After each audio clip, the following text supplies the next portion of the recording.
ang laki nga raw ng pagnanasa nitong dina ito dito sa Burikat na ito. Pero yun, yung mga terminology ni Sir, and yung pag-accuse niya na yan, no?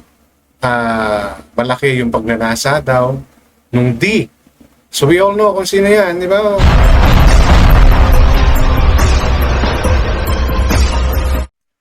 Medyo mabibigat talaga yung mga binibitawang salita, no? Itong isang vlogger na to, si Sir, ano ba to? Ano ba pangalan ni Sir? Birana, Live Studio TV, no? Below the belt na bang maituturing yun? Kind of, no? Medyo dahil nga sa mga binibitawan niyang salita. Ngayon, mas matindi yung mga sinabi niya ngayon dito sa latest niyang content.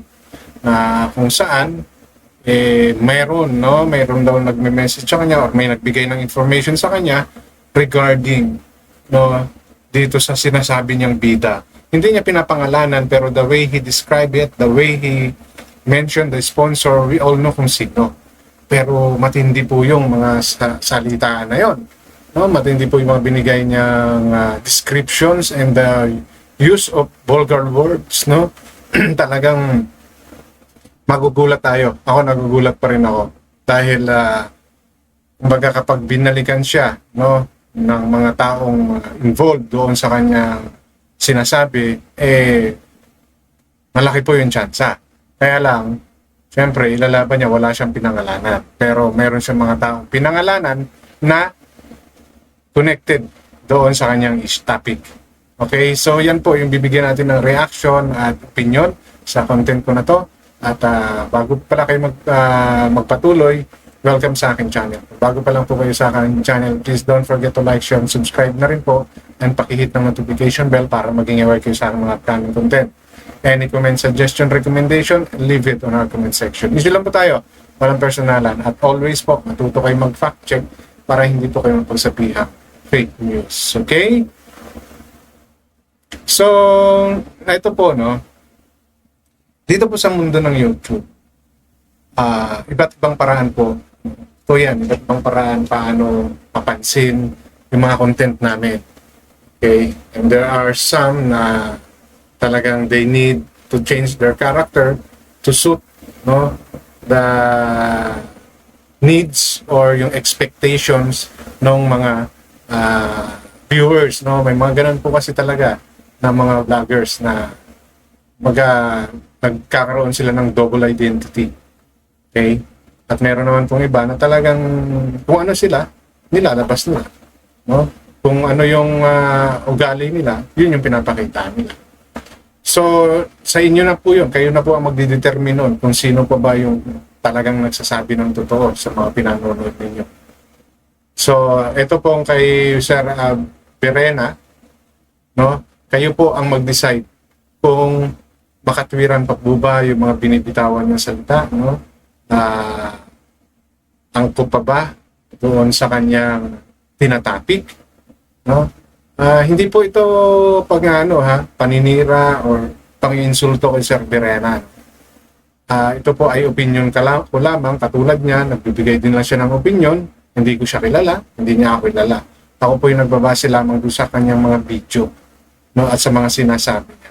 So kung ano man po ang sasabihin ko rito, pawang aking opinion na nakabase rin sa kanyang mga sinasabi sa video. Okay? So unang-una is he, no, saying words that too much, di ba? Seriously insulting yung mga taong binabanggit niya. Para po sa akin, yes. No? Dahil wala naman po siyang sapat na katibayan. No? Yung mga, maring sa iba, it's okay. Maring sa kanya, it's okay. Kaya lang, meron talagang mga bagay na kung iyong pakikinggan, malayo sa katotohanan kung ganun ba yung inaasal ng tao. Diba? Kasi mahirap po magbitaw ng salita, lalo na kung wala kang ebidensya. Pero kung kaya mong sabihin yun, ang punto lang doon, may ebidensya ka. Meron kaya si Sir Birana. Pero dito sa kanyang video shinare, it seems, no, wala siyang pinapakita. Pero kampante siya na meron daw taong no, nasa likod ng kanyang mga information na sinishare. Okay? Kung ano po yun, allow me to play that part of the video. So ito po yung latest content, no, ni Sir Berana Live Studio TV na talagang yung mga words na ginagamit niya doon sa mga taong kanyang binabalikan, no, masyadong mapangahas, no, masyadong brutal, ika nga. So allow me to play, no. Ako nalaman. Nandito ako sa Mindoro. Paano ko nalaman na 13 years old lang ito? Nung binarbecue. Okay? Yung sinasabi niyang binarbecue na yan, another slang term, no? Alam niya, mga kaliging salita na baga nagamit na kung sino man yung tinatapik niya. At kayo po yung mag-analyze kung sino po yung pinaparinggan niya or sino yung tinatapik niyang 13 anos na yun, ha?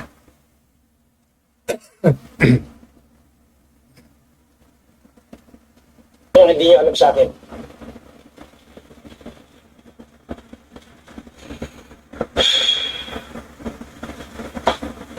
Anyway, wala na po tayong kondo. Kaya lang. Wala eh. Tapos ito, kontra ito, ibinubugaw pa nitong Dr. Wakwak. Dito sa yung, sino ba yung di daw di? Joey, ano yun, di ba? Okay. So, from that point, no? Dr. Wakwak. Pero ang term ata doon ni Bal Santos, Dr. Warak. So, we all know kung sino na yan. And sino si D. Remember, nang dahil dyan sa D na yan, kaya nag-react si Bal Santos Matubang. No, yung may ambag daw, pero totoo wala. Kaya yun din yung sinabi ni Bal Santos Matubang nung siya ay pumunta kay RTIA. Diba? So dito po sa mga sinasabi niya, no, ng mga tao na yan or mga calling na yan, nagkaka-idea na tayo, no, kung sino po yun. Di ba? Ayaw niyang banggitin, maybe to protect himself, no, to protect yung kanyang sarili sa pwedeng mangyari if ever, di ba, mabalikan siya. Binubugaw. Palibasa nga kasi, may ko naman, ang sinasabi nila, mayaman daw. So, ngayon, bugaw na tong si Dr. Wakwak. So, yun po, yung salitang bugaw, no? Medyo mabigat po yun. Para po, hindi mapansin or maging panglaban, no, nitong tinatapik niya sa content niya to. Di ba? Si Dr. Wakwak, pwede niyo sabihin yan. Well, I don't know kung re-reactionan to ni Dr. Wakwak. No? Yeah. Pero tama pala yung sinasabi nila yung lumabas dati na sinasabi na yung daw bahay na yun ay ibibigay niya daw dito sa bida natin. Di ba lumabas yan? Yan, medyo ito conflicting. Conflicting to. If this is about yung di ba na sinasabi niya. Kasi kung yung bahay na kung nasaan nanduro nakatayo yung bahay nung iniisip nating tao, alam ko kay Rap galing yun, di ba? Kay Kalinga Prab yun.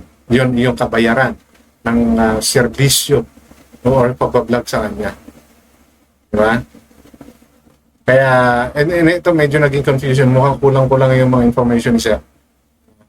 Kasi yung bahay na yon, if we are thinking same person, kasi yung mga taong involved no, dito sa kwento niya, we all know kung sino, di ba?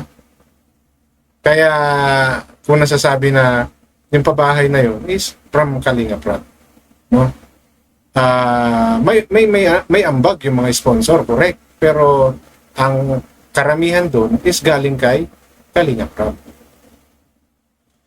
So tama pala yun. At ang laking araw ng pagnanasa nitong dina ito dito sa burikat na ito. Pero yun, yung mga terminology ni Sir, and yung pag-accuse niya na yan, no? Malaki yung pagnanasa daw nung D. So we all know kung sino yan, di ba? Wala naman ang ibang D sa kampo ni Dr. Wakwak. Di ba?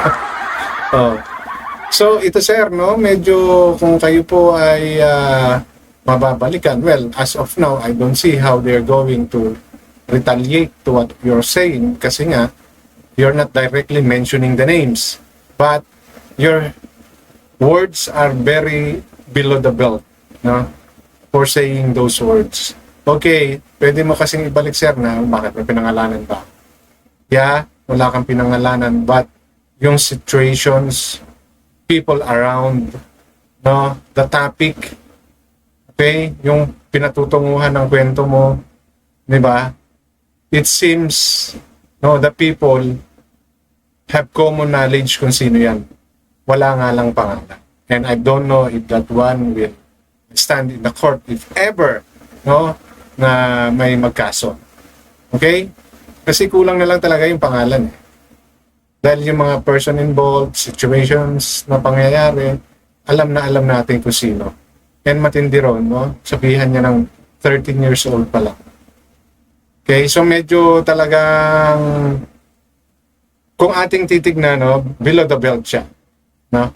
Pero syempre, sasabihin nila, opinion ko yun.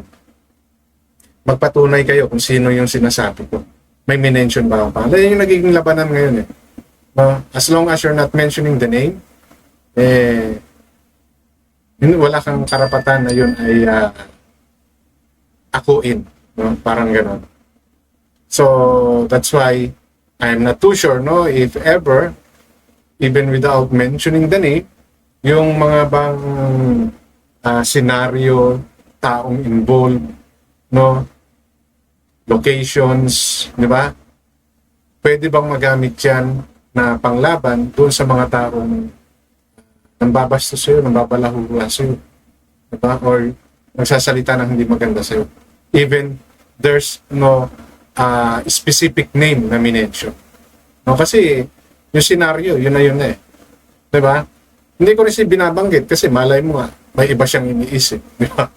Ganun yun. Ganun yung ginagawa ni Sir Birana. No? So,